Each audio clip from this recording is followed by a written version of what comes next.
What's up, everybody? Today I'm going to show you how to make your own remote bypass system. Everything here I'm going to link down below where I got everything. I think total, including the actual bypass itself, you're probably looking at like 300 to 350 bucks for everything here. So of course you have your bypass. This is going to be the actuator. It is an A150 CR301. This is going to be your transmitter for your remotes. It's got some extra wire. This is 22 gauge low voltage signal wire. Just has 3 wires, just like the actuator.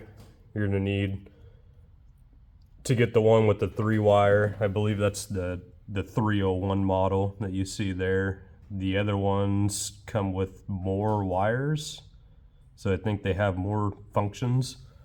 So you're gonna want to get the 301.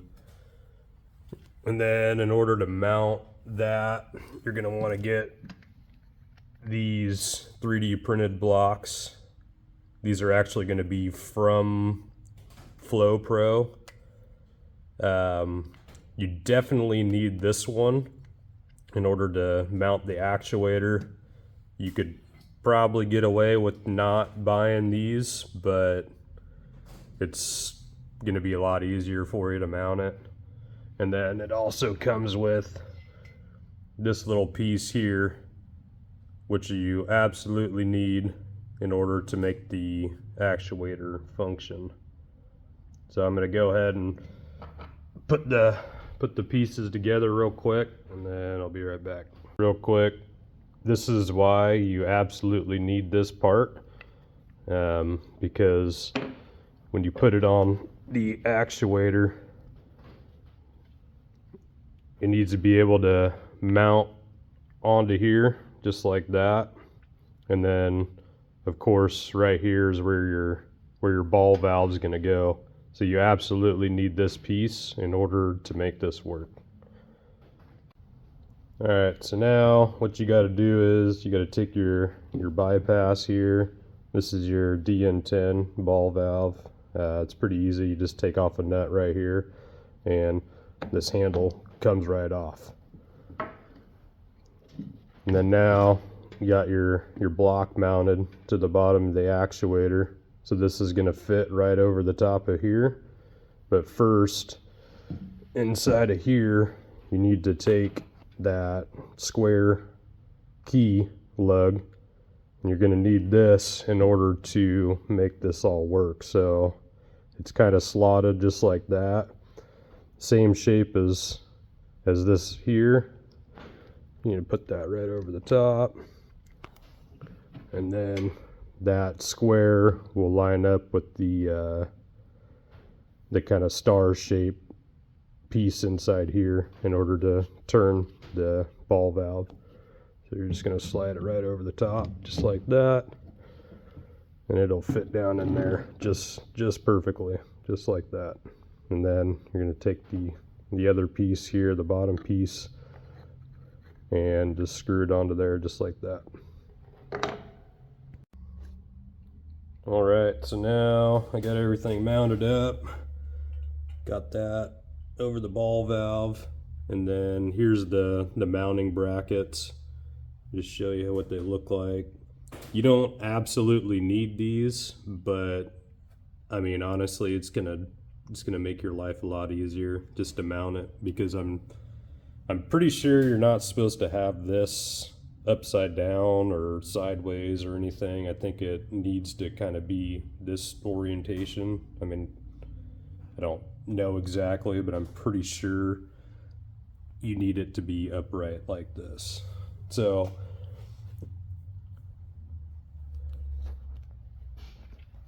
here is the old system that I have, and the reason why I have this system and then now I'm switching to this system is because I didn't understand the concept of this system fully, and I didn't understand that I thought that the motor and this whole system here was all one piece.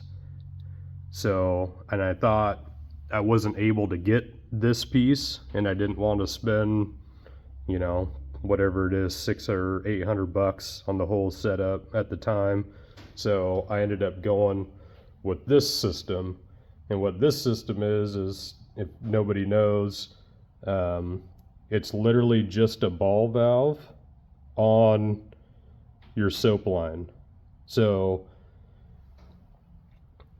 with the bypass, when I had turned the handle, it would stop the flow here and then send water through the bypass and then into your ejector. Well, with this system, you would just turn it on and it was on. And then when you turned it off, it would turn this ball valve, stop your soap from coming out, but you're still rinsing through the orifice size of this because you're not turning this handle every time you go to rinse. So when you're rinsing through this, it's really restrictive, especially when you have a bigger unit. Like I got a 8 gallon a minute unit, and it is significantly different to rinse through the small orifice of your injector opposed to if I were to turn this handle and it be a straight through shot, I would get significantly more flow. So this is why you want to go with this system, because it's going to speed up your time.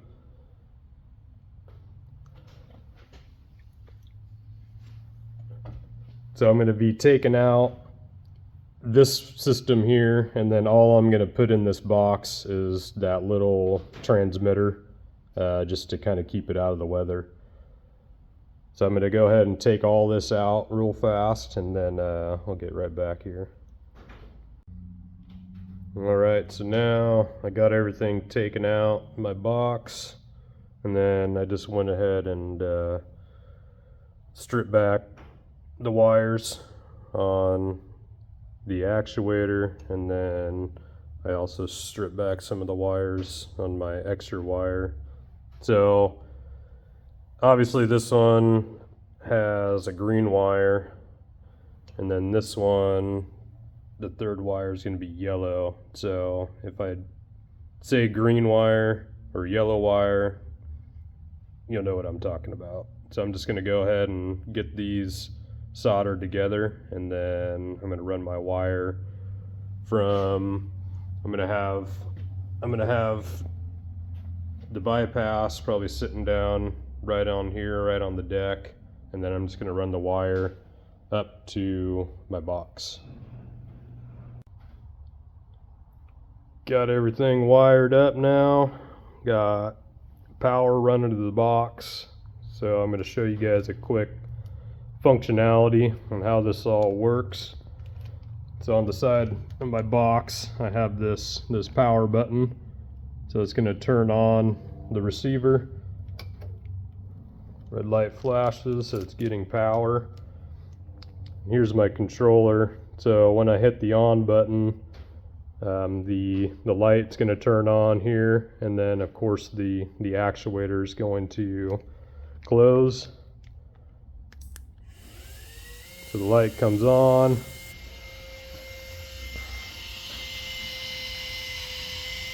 And now the actuator has closed the ball valve, so it is stopped here, and then it's going to send water through this loop and past the injector. So when I turn this off, you'll see this red line is going to switch, indicating that this ball valve is now open.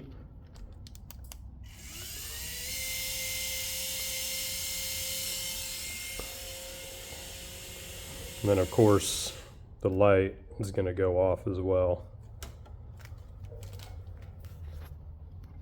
So as far as the wiring goes, I'm going to start with the power coming from the battery. So the power is going to be coming into the box through this white wire here. So this is the positive coming into the box. I have this hooked to the green wire coming from the switch here. So it's going to go into the switch, and then when it comes out, it's actually going to be this red wire here. And then I believe this yellow wire is going to be the power for the light on the switch. So I have those two hooked together here, and then the wire comes down and it hooks up to the positive on the receiver. This is going to be the positive. This slot here is going to be the negative. This one here will be the NO, or normally open. This is going to be the COM. And then this is going to be the NC, or normally closed. So I have power coming into the receiver here, and then I have this little jumper wire, and that's going to go to the center, the COM. This black wire here, this is coming from the actuator.